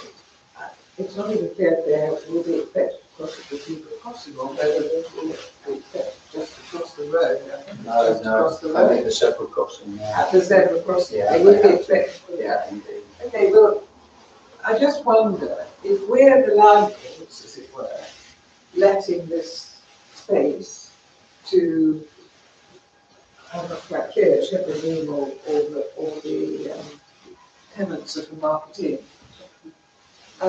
Where does that place us, the town council, as far as public liability is concerned, if there's an accident and somebody working the tables and serving food and so on is run over? That's actually employer's liability there. So, Okay. I'll give you one more.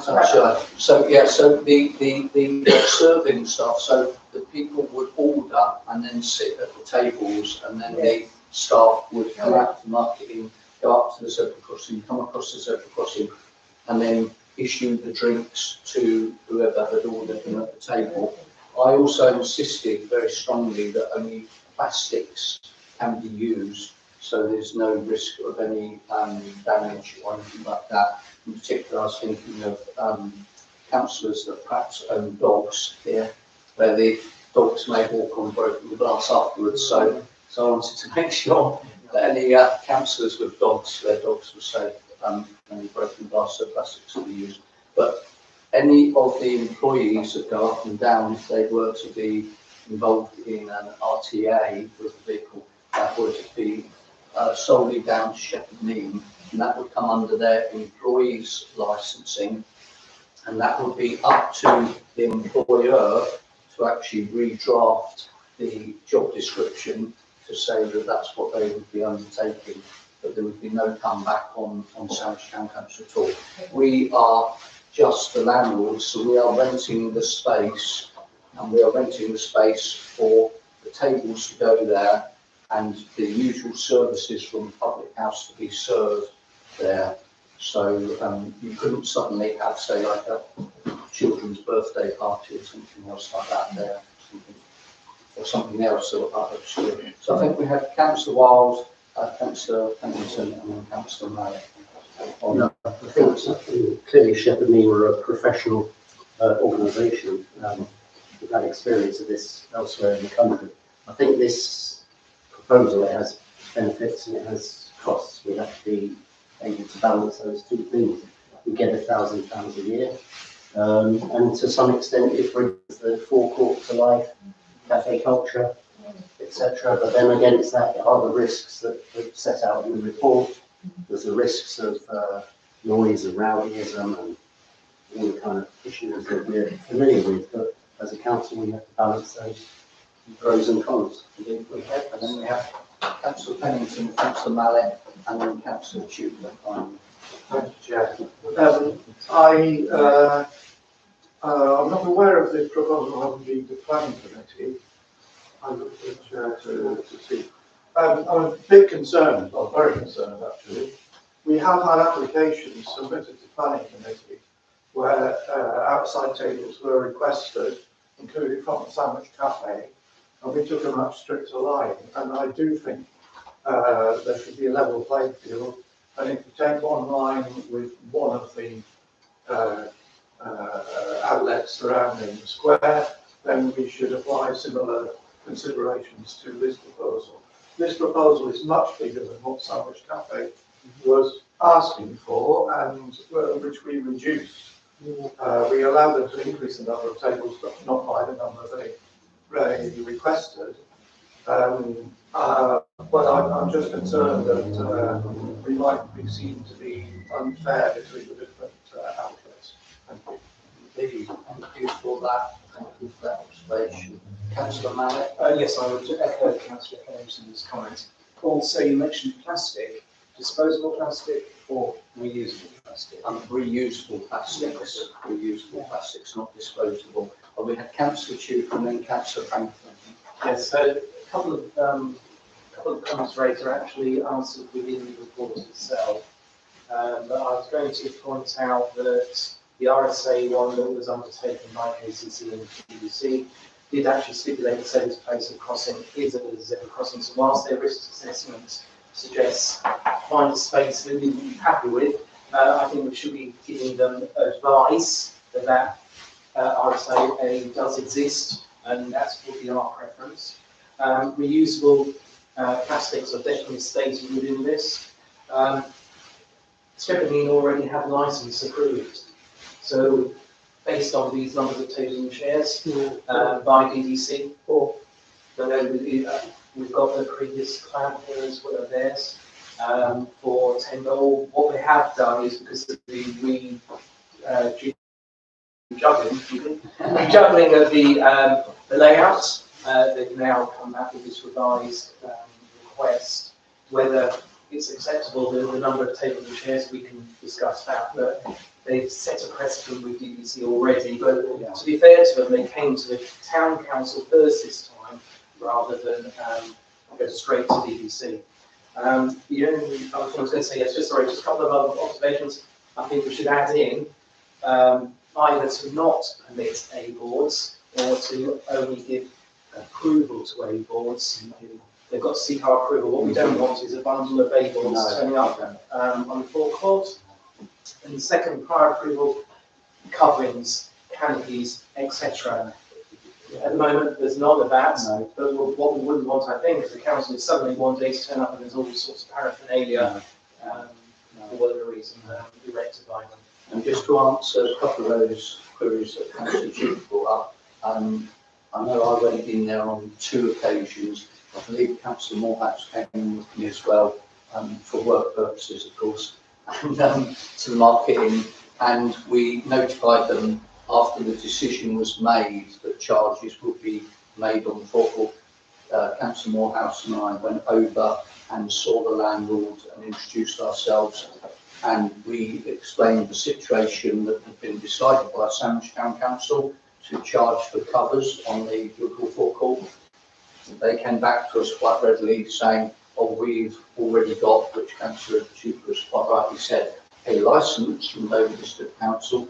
And I said, you may have a licence, but you haven't got any land to put it on, and nor has Dover District Council, because it's our land. So then they got in touch with their representatives at Shepherding to change that. So, but yeah, there will not be, the only items that are there is there will be like a roping thing to rope off the area to keep it so it doesn't expand, or people can't just come and sit there whilst they're waiting for their bus at all. I did say to the Shepherding representative that that the items that are there, so going on about Councillor Tuker's concerns, the items that are there have to be readily packed up, taken from the site and put away at their convenience somewhere for the market or an event. So say it's Wednesday at sort of 9 o'clock at night, Wednesday 9 o'clock, their employees have got to pack all of that paraphernalia up, tables, chairs. If they did have umbrellas, whatever it is they've got there, they have to pack it up and put it somewhere safe where vandals or other people may misuse them. So it has to be safely stored away so that it can't cause any damage to anywhere else. So anyway, so big pardon. Yeah, I'm not quite sure what the finishing time is. Is it 10 o'clock? I think it should be 9 o'clock. And I'd like to see all the tables and chairs cleared away every night. Yes, yes. A bit like the cafe does. And I was a bit worried about the 10 tables. With the space, it does say it might damage a tree or the tree. So could we make it 10 tables or 8, try it for size, and or 9, but you know what I mean? We spend working on with trees, and I am worried that we don't want damage now, do we? And I think 9 o'clock, time they clear away can be 10 o'clock, isn't it? And especially as you're going to start getting dark earlier, I am worried about the same thing, clearing it all away. Councillor Duke can answer that. So I was going to say, Councillor Franklin, when the Shepherding representative came, we had the measuring tapes out. One of the things about trees, they had not factored it into their design, so it was agreed there and then that they will include the barriers to go around the trees, so the trees will be protected, because we were just as concerned around that. So as the layout stands, the barriers go across in front of the trees, so there are no tables or chairs nearby to the trees. And the layout that they measured is can be all accommodated from the start down to just in front of H concern, but on our land. What about the finishing time? So the finishing time, the timing here reflects the fact of the other possible rooms around here when they closed. The waiting room closes at 10:30 typically. The new inn closes at 10. So 10 was put in here on the basis that they then would take away the table chairs by 11. But it's up for grabs to suggest an earlier time. Well, can we just say, because the actual, that will come under licensing, so that's not for us to decide what time. That would be the licence that the market inn would get from both district council. So we're right up to the 9 o'clock then? That's, yeah. So, Councillor Penton, last question now, please. Thank you. I just wonder if we get applications from the waiting room, from the new inn, also to introduce tables on the forecourt, what would be our policy? I think this needs further reflection. We would consider those applications the same as we've considered this one on an equal footing. So, and take that forward. So there's £350,000 loan that either us or our children could pay off for that forecourt. So it's dependent on this council to look future generations. Mr Mayor, is this for 1 year, or is it, are we just in it for 1 year, or is it indefinite that we can allow them to come here? Is there a time period? It will be reviewed annually. Yeah, that's it. Very quickly, very last question. But perhaps we should ask the waiting room and the new inn if they would be interested in having tables on the floor. It's up to them to approach us. That's a commercial entity. We shouldn't really be seen to be going around the town because if we go to the or those other ones, why don't we go to the Bell Hotel or the Admiral Inn or anybody else? Or you have to be very careful with commercial options. It's a bit like recommending organisations. So, well, I mean, obviously, if you want that built in, you can have that built in, but well, my concern is the concern that Councillor Pennington raised, that people might think we're favouring one commercial to the detriment of other commercial enterprises.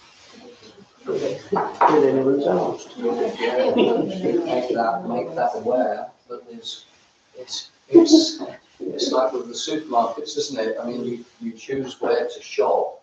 You can have 2 supermarkets in a town, but you choose where to shop, and that would be the same. So they can approach us the same. I mean, the sandwich shop has for a large number of years had the monopoly on the forecourt all the time. And then from my knowledge and Councillor Franklin's, Costa Coffee got a licence and then got their one done.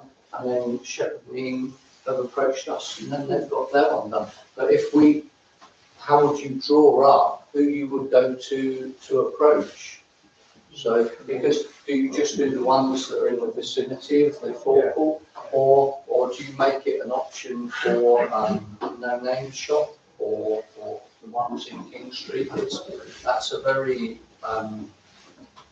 difficult one to decide. The principle is first come, first served. It's a commercial option, isn't it? So, I mean, if you want that built in, you can ask to have that built in. Councillor Chuka, could I ask you, did you want to propose this forward? Yes, so the first vote is that we agree to the proposal, that we support their application. And then if we do, then we have to go through each of the questions that they ask, whether we support them or not. So, do we have a second for that at all? I'll second that to go forward. And then all those in favour of taking that forward?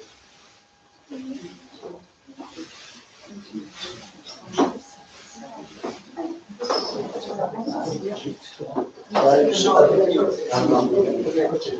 those abstaining?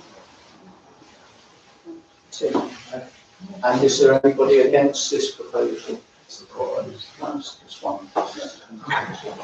And that proposal has actually been successful, so we will go ahead. Mr. Mayor, just to be clear, this is us supporting it, doesn't mean it will get a licence. No, no.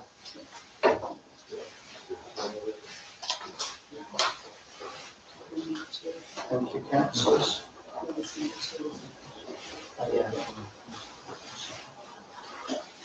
And in item number 2, members are asked to consider each of the points 1 to 7 raised in the report and to determine whether to accept them or reject them as individual items. Are you proposing that? I propose, unless somebody's dissenting on any of the items, that we can vote on block. So I propose, I would second if they're voted on block, please. And all those in favour, please show.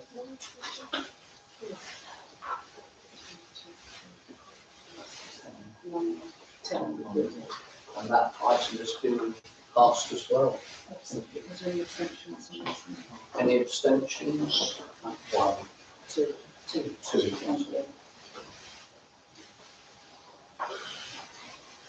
So that's on passed. Item number 18, fees for the forecourt and square. Following the Financial and General Purposes Committee meeting on the 22nd of April, the committee would like to recommend a letter is sent to the event organisers for the long-established events to propose consultation for fees charged for using the Guildhall forecourt square from 2025. A decision is required on this matter. This is attachment number 11. If you remember, if you cast your minds back, we did say that the proposals we've put in place now were sort of quite rapidly squeezed in and put into place, and quite possibly there wasn't as much consultation as we should have done, or as much time consultation was undertaken. So this actual item is a proposal to look ahead to the year 2025 and propose consultation well in advance with the events organisations so that we are all happy and we're all on the same page when it comes to events taking place in 2025. So Councillor Anderson's hand went up first. This is an example of exactly what I was referring to just now, when I talked about how committees discuss items and issues, and then they come to the town council, and I don't think we need to debate them again. I think fellow councillors who are not on finance and general purposes should accept that this discussion had a very good airing of the committee and of finance and general purposes, and it's now been brought to the town council to ratify. And that's as far as I think this discussion should go. Councillor Malik. It's just to clarify that this will also, this is a letter going to the various event organisers. It will include discussion over CIC, CIA, charity status, the whole lot. Yes, start again, get it right. Exactly, that's correct. That's correct. Brief, Councillor Barnes. Yeah, so it's trying to keep things as simple as possible, recognising that we've got these existing events that are long-standing that we should support unless their status changes. The only query I've got within this, and I'm not sure, I've looked at the agreements in detail, is about electricity and staffing costs, because clearly there are going to be electrical charges on those events, and also we have staffing for one a day. So perhaps the town clerk should clarify whether we also should be charging those and making clear in this letter that we will be charging event organisers for our costs, which we can't subsidise. And briefly, Councillor Chu. So I'd argue against that for this year. I think let's keep it very simple. We went through a lot of difficult conversations. We've now come up with a defined list of events that already exist and will be protected for now and the future, because obviously their status doesn't change. I think the other applicants in the future, if they're a CIC or CIO, need to prove that they are. So we ring-fence those events that exist that use a forecourt now.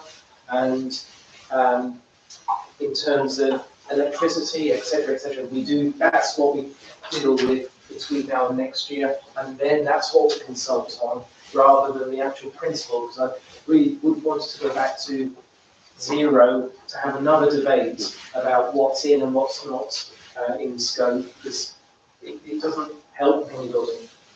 Indeed, thanks very much. So we must move on now. So members are asked to approve the letter for event organisers. Could I have a seconder for that, please? Thank you very much, Councillor Anderson. And all those in favour? Thank you very much for that. That has been passed. And item number 19 is public conveniences update. And this is number attachment 12. Town clerk to share a proposal to increase the opening hours of public conveniences for the summer period only until the 30th of September 2024, and a decision is required on this.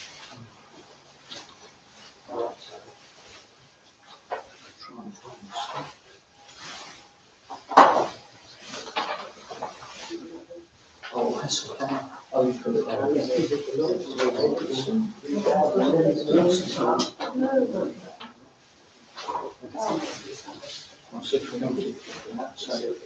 And the recommendations are to agree the later opening of public conveniences for both sites for the summer period until the 30th of September 2024, to know the update on the recent vandalism suffered at both sites, and to thank the public convenience attendants for our hard work and dedication despite the challenges.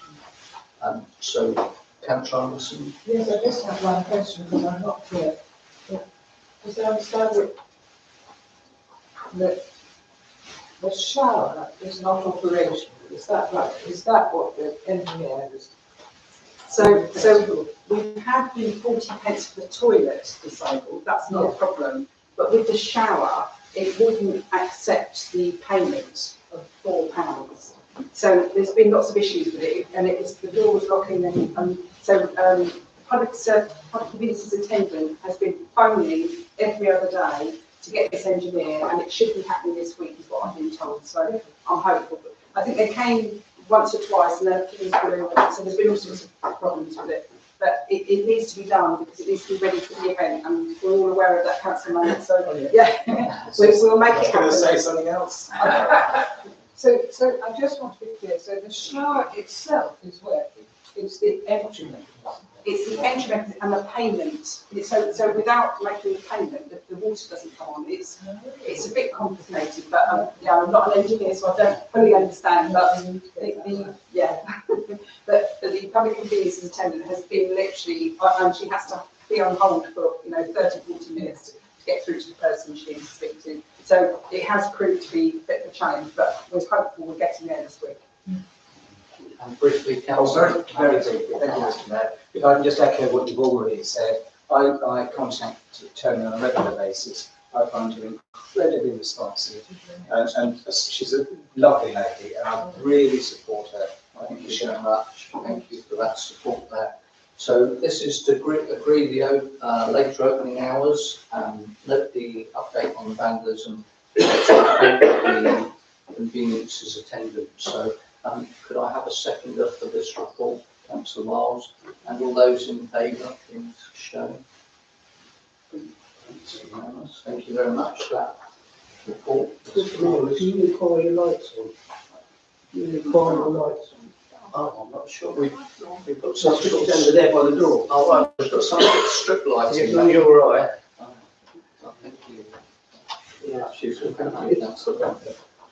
That's Item number. I can see you now. Item number 20 is Cowley's Meadow carry forward request, and this is attachment 13. And basically, this is to carry forward the budget into the forthcoming year for expenditure. And do the council approve of Ireland from the general balance brought forward of £112 for the continuation of the planting scheme at Cowley's Meadow? Councillor Anderson. I propose to. Oh, super. Yeah. Sorry, Mr. Mayor, before we go, so I just wanted to share with everybody. So the RFO had clarified the position, which I had put on your tables for you before the meeting started. So it does give you a breakdown of the county spend, the original budget and the project budget. So it's all broken down there, but what you can see is the original county's budget, £350, and the project budget of £1,000. There's an underspend of £111.84, and the overspend of the original budget was £464.47, and the underspend of the project budget was £576.31, giving a balance of £111.84. So so the RFO has said the underspend requested from the county's budget heading is £111.84, and the underspend requested from the general forward budget is £464.47. And then she's rounded those figures for you underneath, so it's £576. So the approval is, please can the council approve the carry forward £576 from the 23-24 to be put into the 24-25 county's budget. Councillor Wiles. Could I just say that this is a classic item that should be within the delegated authority? We shouldn't be wasting time on this. For 100 or 500 pounds. It's crazy. Sorry. As it's brought to council, I'd like to propose approval of this. Does anybody second that? Councillor Cheetah. All those in favour, please show. That's passed. Thank you very much. Good point, Councillor Wiles.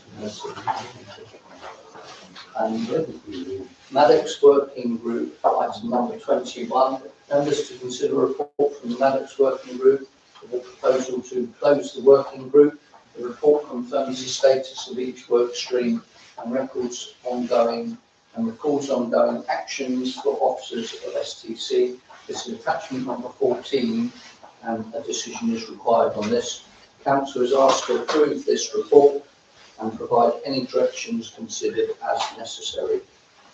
And a decision is required on this. Does anybody have any votes for Councillor? Thank you very much.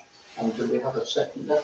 Councillor Wiles, are you seconding? I was going to ask a question. Oh, indeed. Do we know what level of fees have been charged today for the administration of the estate? No, we're awaiting the breakdown. So the solicitors have said that the executives have said that there will be a breakdown being circulated to us for all beneficiaries. And so as soon as that is received, we obviously will be sharing that with members. So that's been proposed and seconded. All those in favour, please show. Thank you very much. That's unanimous. That has been passed there. And item number 22 is Tourist Information Centre proposal. Members to consider a report from the town clerk with a recommendation for the Visitor Information Centre to remain inside the Guildhall, the Hive to be utilised as a temporary exhibition space for the museum. This is attachment number 15, and a decision is required on this. The council is asked to consider the recommendation of supporting the proposed use of both spaces with any comments or feedback welcome from members. I have myself and other members at the Museum and Archives meeting spoken with the museum coordinator, and the museum coordinator is really pushing forward on temporary exhibitions. Temporary exhibitions have been shown to bring in a vast number of visitors to the museum and to the town, so it is a great benefit to the town. And the temporary exhibitions support the work of the council, because such as the kitchen camp one, and there's one coming up very shortly for D-Day, and the one after D-Day is going to be on the history and tradition of Speaker's Day as well. And these all support what the council's pushing forward, and they're all supporting tourism. Councillor Wiles. Yeah, I think this is premature, and I'll tell you why. Because in March last year, there was a report that went to Heritage and Townscape, which I wrote about the tourism working group, and it included surveys and lots of information, and I circulated that to council. And that report set out a number of options for the Visitor Information Centre, including keeping it where it is, moving it to the Hive, moving it somewhere else to a retail unit, or moving it to the museum. There was some opposition to that, but I think the museum issue is worth considering because it would be at the moment we're doubling up on reception staff. It would allow the museum to have the Hive, and obviously with volunteers coming into that as well, it would help to run that service, and it would possibly allow the museum then to be open 7 days a week. So, but the point I want to make is that we've set up a tourism forum, and this decision would preempt the work of that forum. So we need to allow them time to look at the report that was done last year and all the other factors involved in this, and we can't preempt that. We can't make this decision tonight. That's my view. I believe, just to answer your question, Councillor, I believe this one is actually asking if the Hive can be used as a temporary exhibition space. So it's not actually, I believe you were saying that you were going to move the VIC into the museum, did you? It was an option. That's an option, yeah, but that's not up for discussion here. So you would still be able to bring that as a proposal on a future agenda. So it's Councillor Anderson's been in the way. I actually think that the tourism information is located in the right space of there. So I don't necessarily support moving tourism information into the Hive. However, what is being proposed here is a permanent temporary exhibition space. And that's a large chunk of Guildhall space. It could be used for other purposes. It could be used, if we agree to it, to be a tourism information space, but it could be used for other purposes as well. I mean, we talked at finance and general purposes of possibly using the Hub as a hot desk place for people working from home, and an objection was made that it was really too large. And the Hive might be a very suitable space for that kind of activity. What I'm disappointed by, and I don't think it's nitpicking, is that there is no plan attached for the temporary exhibitions which would fill this space, and I would expect us to have a plan for the next 2 years. And I'm not aware of such a plan having been brought to the Museum and Archives Committee, and I would be very keen to see one, because it seems to me to put aside a permanent temporary exhibition space without being informed as to what temporary exhibitions might fill it over the next 2 years is not appropriate, and we're not properly informed. Thank you for that point. Councillor Morehouse, Pennington and Jupiter. I believe that the Hive is now out of the equation because of the bus lane renders it unusable. And it could be used as a temporary exhibition centre only if it's used via access via the museum and not through the double doorstep, because I think that would be practical with that bus stand that is in there. Thank you very much for that point. Councillor Pennington. Thank you. I have the strong impression that the resources that we have in the museum and archives are grossly underused. We don't get enough out of them. If this will help in some way to take things forward, I would support it. I fully sympathise with Councillor Anderson's concern that there should be a programme, but it's a bit of a chicken and egg argument. You can't fund temporary exhibitions until you know you've got somewhere to put them. So I would suggest that we do this as a limited agreement for a year or two and see how it works, and then we have time to think in longer term about how we use the Guildhall. Thank you very much. Councillor Jupiter. So I'll pick up a bit on Councillor Pennington's points, because I think we're starting from the wrong place here. If we say about COP, a very detailed report was compiled it was taken to Heritage and Townscape and delegated to the Tourism Forum when it was set up. I'm not sure that that link was made or has been made or still needs to be made. It would be unwise to make a decision in this meeting, and I'm already hearing suggestions of the decision in the absence of the analysis that was undertaken. But I think we need to expedite something to support the museum. And I like the idea of something temporary, because what I'm worried about is what's suggested in the paper is an amount of money that can be spent on the space. That suggests to me length of time as opposed to a temporary nature.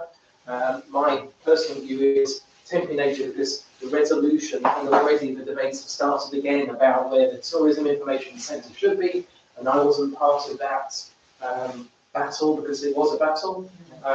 It was never resolved, and maybe that's why it sort of sat on the sidelines. But I think as a council, we need to be brave enough to make the right decision that it's sustainable. The information centre at the moment is not attractive enough to tourists. So we need to do something there if that's the right space. So there's a number of issues that still need to be worked through. I'm making personally no decision on where it should be, but what I'm saying is we're probably starting from the wrong place in Daily. So if there is a temporary solution that we can apply to the Hive that supports the museum, I'd be all for that, and it gives us time to look at the longer term solution. Thank you for that observation. Councillor Franklin and Councillor Black, and that's the last question. Perhaps a lot of the new councillors don't realise that the former Tourist Information Office got stripped out, and then it becomes the ward of the business, the PCSO. And they never decided to turn it a temporary exhibition, and we had a grant to turn it into temporary, so we've received a grant to use that as a temporary exhibition space, because we know they're trying to get items from the Bowden and also Oxford and also Manchester to go to here. They won't be going into the main museum. We can't really use the courtroom because we use that for weddings. The only place we can really use it for exhibitions is the little office, the Hive. The hub's really out of it, because some of these exhibitions won't be very large exhibitions. So we've already agreed, we've already took money to turn that room, the Hive, into a permanent temporary exhibition space.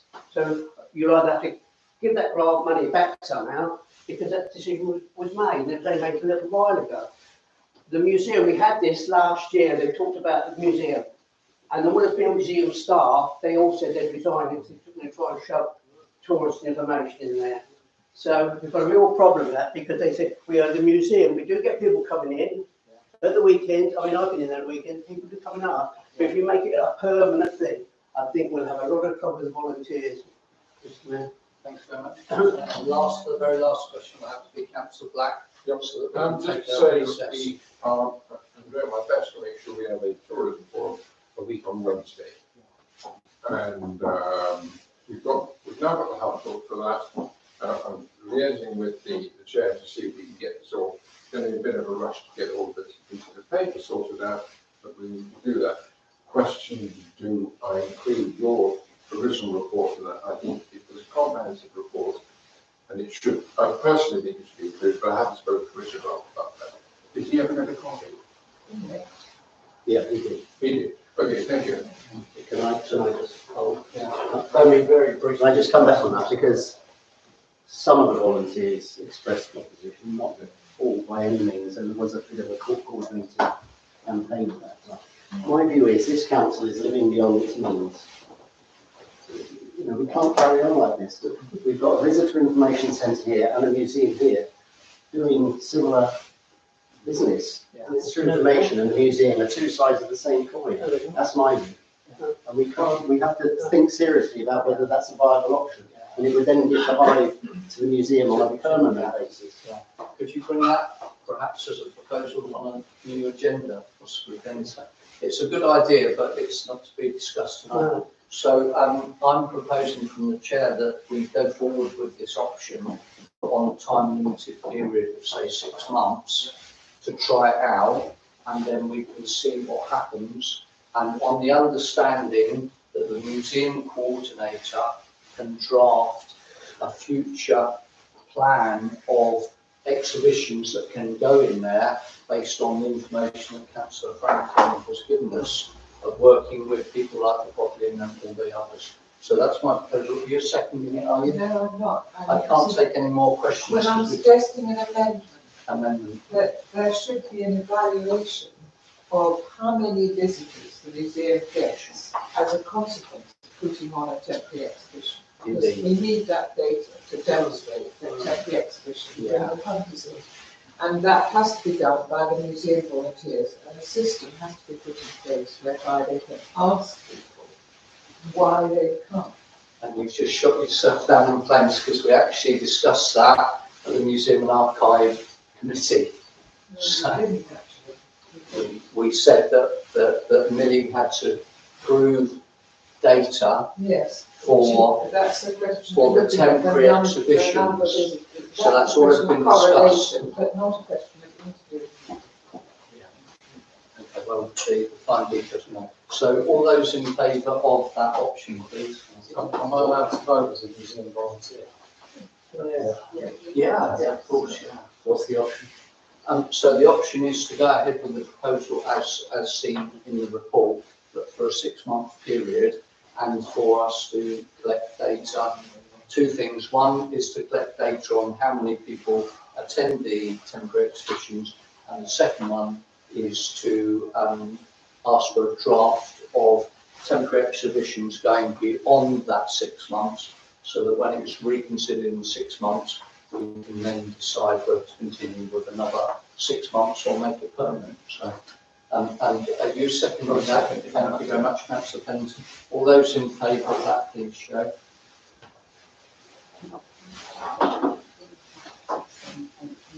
And we've got 2 abstaining. Is anybody against, please? Thank you, Councillor Wallace was against.